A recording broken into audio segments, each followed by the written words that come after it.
একটা আলেম কখনোই এই ধরনের কথা বলতে পারে না।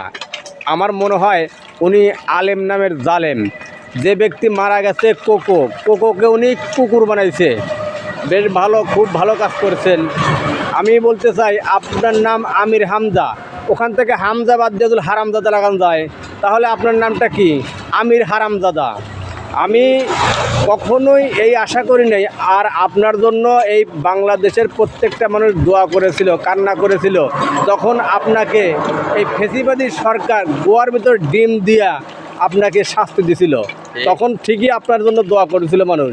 আর এখন আপনি একটা মানুষকে কুকুর বানাইতেছেন। মানুষ যেহেতু কুকুর বানানো আপনার এটা পেশা, তাহলে বাংলাদেশও আপনাকে আমির হামজার পরিবর্তে আমির হারামজাদা বানায় দিবে। এ কথাটা মনে রাখবেন। আমার দলপ্রিয় ভাইদের বিশেষভাবে অনুরোধ করছি, ভিডিওটা এত পরিমাণ শেয়ার করবেন যেন এর মতো হারামজাদার মুখটা যেন সবাই দেখতে পারে। খালেদা জিয়ার দ্বিতীয় ছেলের নাম কি?